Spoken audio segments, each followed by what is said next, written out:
welcome back to another episode of the Top of Off Cricket Podcast. I am your host, Kevin Henry, and with me, as usual, I got my boy them Walter and Sam, and we talking everything West Indies cricket. Now, the squad has been announced. There's some missing names that we feel strongly about, and there's also some names there that we have some different ideas on, their presence in the squad. And one of those names is young Kevlon Anderson. He would have had a successful first-class season. Batted really well for Guyana in helping to lead Guyana to their 8th title in 10 years, which is phenomenal in itself, right? And it's good to see when players get rewarded for good performances, sustain good performances. But Walter, you having some different thoughts on Kevlon. What are your thoughts? I am happy that he's around the squad, but I hope that they don't play him in the final 11. Knowing West Indies cricket, we would do such a thing. Mikhail Louis scored a whole lot of runs last year, and he looked clearly out of depth at the international level. Again, Kevin, you normally say our first-class system is not fit for purpose. Kevlon Anderson scored 300 and 350s at the average of 71.62, so 573 runs. He did well. But our players need to learn, get hungry. Just like what they did to Brian Lara back in the day.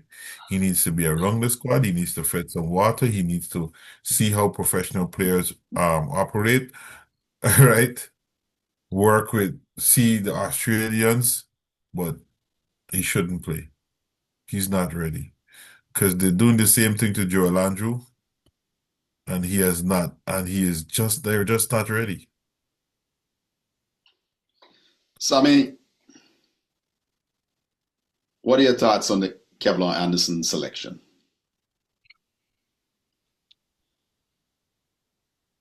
The litmus test, want of a better term, for me, was the recently concluded team series between West Indies A and South Africa B. Right? And I must say, Kevlon Anderson did not show up in a way we all wanted him to show up. I still have in my mind him playing at the ball going down left side and getting caught behind yesterday. It's like whatever virus afflicts Atenes, Anderson picked up that virus because he was playing some shots he had no business playing against South Africa. Or maybe there's a general virus going around the team because even Braithwaite yesterday played a shot. We had that team, 7 are down. They're not even at 200 yet. 150 something, if I'm not mistaken, for 7. Yeah. For 7. Right? I'm sure that was some record for the 8th wicket or something them South Africans made. Yeah. Right? Batting down. When it's the record for them versus the West Indies. Good? What I saw was as if our players, or I should say her, as I was listening to it for the most part. Here it is, you have time. Just stay there. Why are you so anxious? Anderson looks, as you said it, Kevin, unsettled. Yeah, he was coming forward to the fast bowlers and what have you, but And there's some questions as to whether he was actually LBW in the earlies, but we ain't gonna get into that. All I'm saying is, I'm glad he has been rewarded by being in the squad. I think it's good to show faith in our young players. So hey, we are investing in you. We want you in our test team at some point in the future. We don't know when, but we want you there, and we're going to reward you by putting you in the squad. Of course, what it means is that, God forbid, some player who is ahead of him cannot play. It means he is in the 11. I don't know what, you can probably comment on that later on, how he would feel, because I take your point that we don't want to rush these players in, especially, look, we saw it against a South Africa A team, not the senior team, not the full squad. Anyway, I said enough here. What peeved me was his general approach to constructing an innings, right? And I said it to you guys, I think it was a few months ago when we had a conversation with regards to if he would be selected, right? We all kind of had a feeling, an inkling that he might get selected. And I had said it should depend on how he fares against South Africa A. Right? Yeah, you did see that, yeah. It should depend on how he fares against South Africa A. Now, I'm guessing the fact that the squad was announced yesterday, it was already selected maybe a couple of weeks ago or whatever the case is, and it would have been communicated to these young men, hey, look, But I honestly think it could have waited until this A series was finished. I honestly think that. It could have waited until this A series was finished, and then the selection would have been made. I personally think it is not the right time for Kevlon. I personally think great young batsman so far in West Indies first class cricket, the first class tournament that is not fit for purpose. What I saw against South Africa A was the South Africans are very disciplined in their lines and lengths. Kevlon Anderson is accustomed to being served up numerous boundary balls every over. And when he was challenged by the South Africans on tighter lines and lengths, he didn't quite know how to handle it. So you could see he didn't have any clarity on how he wanted to go about building or structuring an innings. And eventually, he gave his wicket away in all four innings. All four innings. With yesterday's being the worst of them all. He got out to the worst ball that was bowled to him. After playing numerous drives with his head in one direction, the bat in another direction. And it looked all kinds of bad. And I'm saying to myself, okay, if this is how he approaches Okushle Sele and Mpongwana and Chepo Moreki and Ruan de Schwart, what happens when it's Josh Hazelwood, Mitchell Stark, Pat Cummins, and God forbid, Scott Boland? What happens? These men are quicker than the South Africans that he just faced up against. They're meaner. How is he going to fare if he gets a game or two? I personally think the conversation with Kevlon should have been, hey, look, you are in our thoughts. I'm looking to see what you're doing in the Super 50. Come back next first class season, rack up some more runs. If West Indies got any more A tours along the way, he should be there, right? Mm-hmm. I just don't think now is the right time for Kevlon. I just don't think so. Because we don't want a repeat of Mikhail Louis. And There's my many Mikhail others. Louis is in the squad.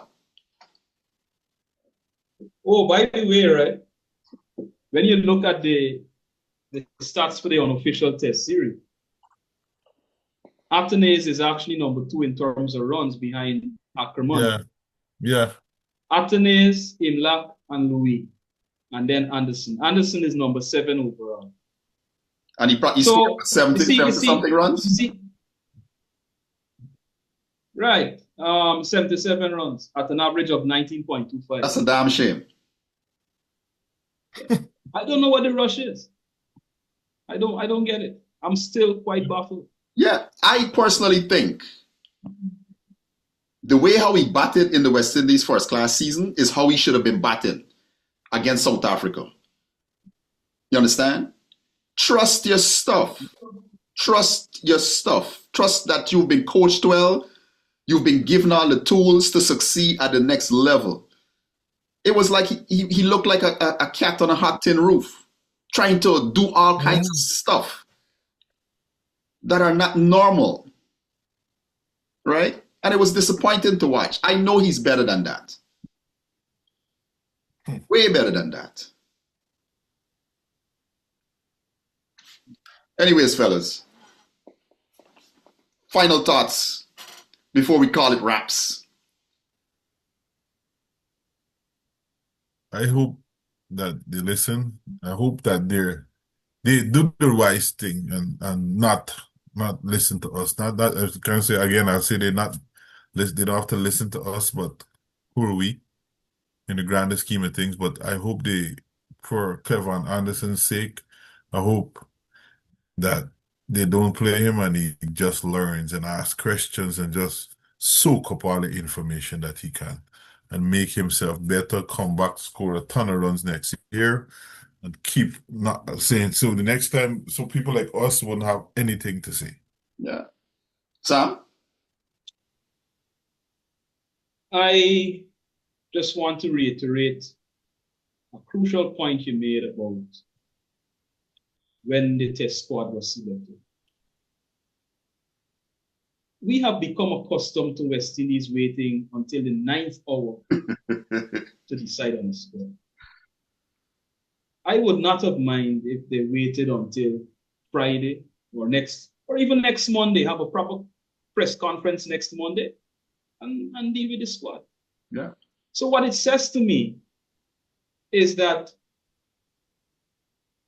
this series here against South Africa probably didn't factor much into their thinking in terms of who they wanted on. So that point I want to agree with you on that. And so what this second unofficial test was supposed to do is just to give some fellas a chance to knock some of the rust off, like Braithwaite, knock some of the rust off, stretch your butt outside off, not hold it vertical, but sort of more horizontal, and get yourself out. Just do that. Just knock the rust off. Let's get it out of your system, right? So when the actual test matches come against, Aussies, then you would light up. You light up. Yeah. You get it out of your system. Yeah, get it out your system. That is what this second unofficial test was supposed to do. I'm convinced.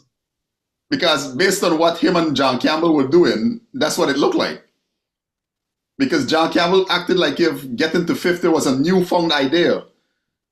How he played. When he was on 47, 48, all of a sudden every ball was a sweep. And let me just say, three balls before he got out, I knew where he was going to get out. It happened. You weren't the only one that called it. Yeah. His wicket was. The whole region called it, right? His wicket was bought. I think even John Campbell didn't know he would out like that. He did try to do it. I tell you what, we knock these players, but we still behind y'all. Y'all yeah, 100%. John, 100%. 100%. John never was this in it, but dude, yes. Let me say this. Yeah, sorry. Let me say this. A lot of people talk Listen, West Indies got more detractors. West Indies cricket team got more detractors in the region than they do out of the region. You understand me? There are a lot of people who genuinely hate on West Indies cricket to the point that they don't even show up at the ground.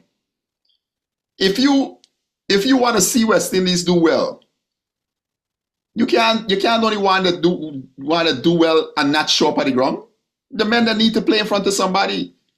Is either a West Indian fan or you're not. You can't live in right there and ain't showing up to the ground. I heard a young man said the other day, he was doing commentary, it was one of the regional cricket matches.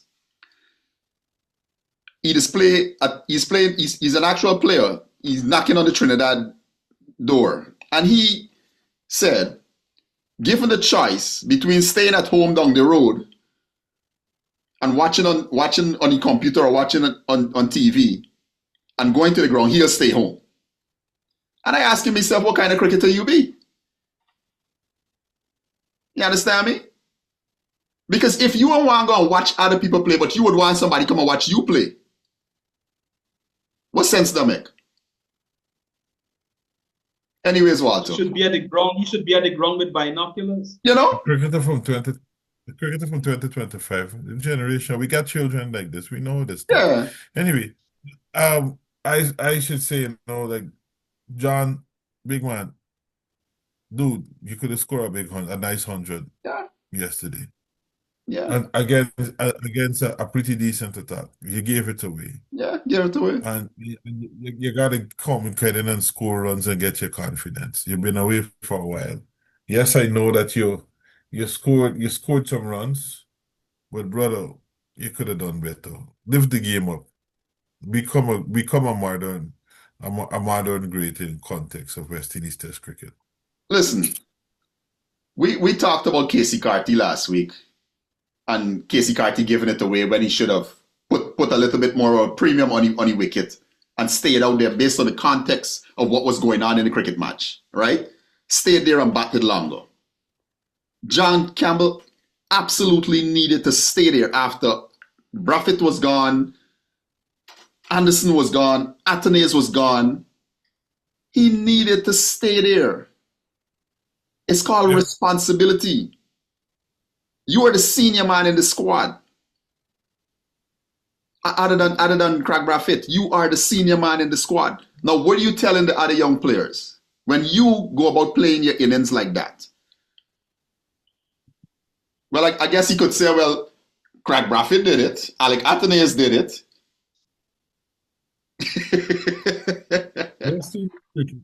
Oh boy. Oh boy. Fellas, Walter, you say you're hungry, you gotta go eat by. I want you follow Toby. I want you to get well nourished because you're gonna need your nourishment for this West Indies series that's coming up against Australia. So you're gonna need all your nourishment. Yeah. Fellas, top of our cricket podcast. Maybe you should start fasting. We out. We see y'all next time.